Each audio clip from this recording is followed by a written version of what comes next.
দেখতে পাই না কেন? আমাদের গত 16 বছরের প্রেসিডেন্টকে যারা আমাদের জুলাইয়ে যারা সামনে থেকে নেতৃত্ব দিয়ে এবং যারা নিজেদের জীবনের ঝুঁকি নিয়ে সেই সময় যারা ফ্রন্ট লাইনে থেকে যুদ্ধ করেছে এবং যারা হয়তো ফ্রন্ট লাইনে ছিল না কিন্তু জীবনের ঝুঁকি নিয়ে রাস্তায় নেমে আমাদের 2000 শহীদ এবং আমাদের 20,000 আহত, তাদের যে বিনিময়ে আমরা বাংলাদেশ পেয়েছি, সেই বাংলাদেশে এসেও এখন আমাদেরকে থ্রেটেন ফিল করতে হয়।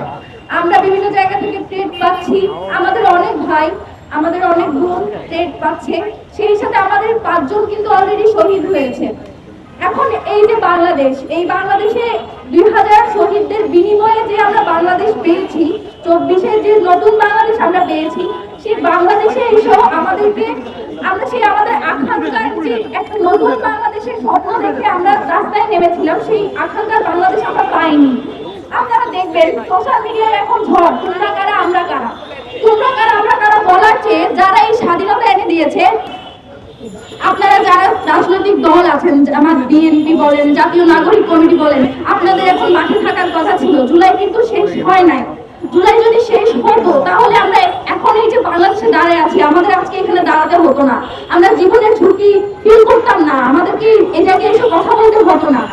আপনারা জানেন আমাদের চট্টগ্রামে, আমাদের ঢাকায় অনেকে শহীদ হয়েছে, কিন্তু যারা গ্রাম পর্যায়ে আছে, যারা বিভিন্ন বিশ্ববিদ্যালয়ে পড়ালেখা করছে, বড় শহরে আছে, তাদের কথা হয়তো আমরা জানতে পারছি, কিন্তু যারা গ্রাম পর্যায়ে নেতৃত্ব দিয়েছে, যারা গ্রাম পর্যায়ে আন্দোলন করেছে, তাদের খবর কিন্তু এখনো পর্যন্ত মিডিয়ায় আসছে না। আমরা এখনো জানি না যে কতজন আসলে শহীদ হয়েছে এবং যেই ছিনতাই, চুরি ইত্যাদির মোড়কে যেসব নিউজ আসছে, সেই নিউজগুলো আসলে ছিনতাই, চুরি কিনা নাকি গুপ্ত হত্যা, তা কিন্তু আমরা জানি না। এই যে আওয়ামী লীগের প্রতি সবার একটা দরদ, এই দরদের আসলে সূত্র কোথায়? তাদের তো আমাদের প্রতি কোনো দরদ নাই। তারা তো আমাদেরকে, যাদের বিরুদ্ধে আমরা নেমেছিলাম, তারা তো আমাদেরকে এখনো ইলেকশন করবে, ঠিক, কিন্তু আমাদের সবার থেকে তাদের জন্য খুব দরদ। এত দরদ আসে কোথা থেকে আমাদের, আমি বুঝি না। এই জায়গা থেকে আজকে আমাদের 3 দফা দাবি নিয়ে আমরা এখানে এসেছি। সেই 3 দফা দাবি হলো গুপ্ত হত্যাকারী আওয়ামী লীগের নিবন্ধন বাতিল করতে হবে এবং আমাদের যেসব দেশপ্রেমিক ভাই বোন আওয়ামী লীগের গুপ্ত হত্যার শিকার হচ্ছে, তাদেরকে বাঁচাতে আওয়ামী লীগের যেসব ইউনিয়ন থেকে কেন্দ্র পর্যন্ত যে কমিটিগুলো ছিল, তাদের যারা সন্ত্রাসী কার্যক্রম চালিয়েছে, তারা নিষিদ্ধ সংগঠন, এখন তাদেরকে অবিলম্বে গ্রেফতার করতে হবে। তৃতীয়ত, প্রাইভেট বিশ্ববিদ্যালয় সহ বাংলাদেশের সকল জুলাই যোদ্ধাদের নিরাপত্তা নিশ্চিত করতে হবে ইন্টারিম গভর্নমেন্টকে। আমরা শুনতে চাই না আপনাদের কি কি সীমাবদ্ধতা আছে, এইসব সীমাবদ্ধতার কথা আমাদেরকে শোনাবেন না, আমরা শুনতে চাই না।